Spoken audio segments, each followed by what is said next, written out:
Well, they had part of this icky, sickening, yucky Happy Homemaker. I just feel terrible going off and leaving you with all this cleaning up to do. Oh, no, please don't worry about it. But it seems so wrong to just run off. No, Rhoda will help. Well, all right, if you insist. But remember, dear, do try a little iodine for that scratch on the desk. And baking soda will bring that grease up out of the carpet like nothing. Oh, dear, don't throw away those coffee grounds. They're the perfect plant food for Mary's geraniums. Now, if you want to tidy up in a hurry, think of your living room as a big clock. Start at midnight and then go around the room working clockwise toward the kitchen. You'll be done in 2 shakes of a lamb's tail. To be able to go the other way with Sue Ann was great fun to play against character. Oh, hi, Mary. Hi. Guess what, Sue Ann? The greatest thing has happened.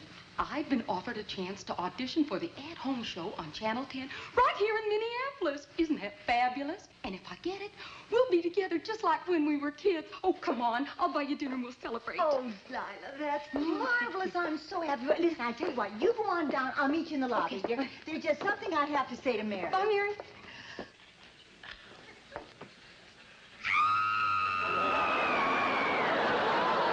In the show that we did together, where I think that she had an affair with my husband. And so she has a souffle in the oven, and I make sure that that does come out nice and fluffy. I'm sorry, but this is a very critical time. Well, I'm sorry. This is a very critical time for me, too. Oh, my poor baby.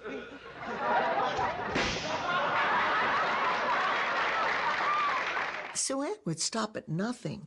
I'm sorry, Mary, but I'm afraid there's only one thing for me to do under the circumstances. Now, I don't mean to break up your party, but I really think it would be better all around if I went out there and pushed her off the balcony. If, as actors, they had in any way held back and said, oh, I don't want people to think I'm like that, then the roles would not have worked. I always felt all the characters on the show were a little bit a seed of the people and magnified for comedy, except for Betty. Jay had all the other people be amused by her, not be irritated by her. If the rest of the cast had been irritated by her, the audience would have been. Hi, people. Hi. Isn't it simply beautiful out there? I mean, snow always inspires such awe in me.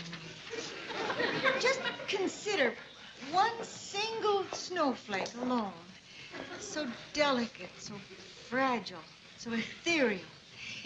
And yet, let a billion of them come together through the majestic force of nature.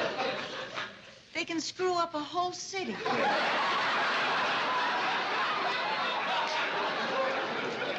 But it was that willingness to go all the way with, I guess, Sue Ann's selfishness and self-centeredness. And Betty is the exact opposite. Oh, I always take my Christmas show in advance.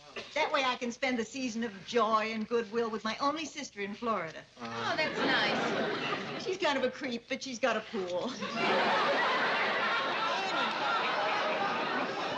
But she was blonde and darling, and I was blonde and darling, and so as I was sort of phasing out, I said, why don't you have Betty replace, be the darling blonde on the show? I was not there when the character was created.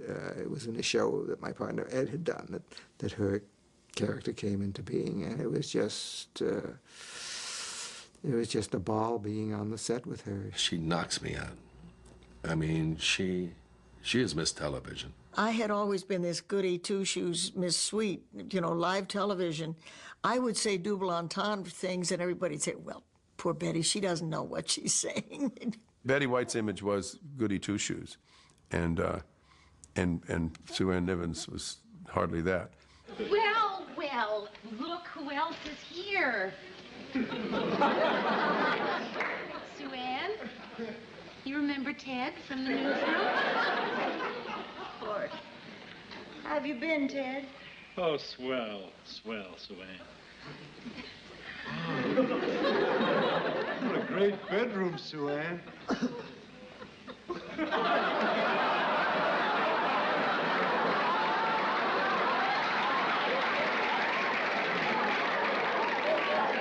She's a favorite with the guys. The crews love Betty because her humor is sensational. Betty has a bawdy side that is, probably the more dominant part of her. And she's just had to suppress it over the years. There's a lot of Sue Ann in Betty.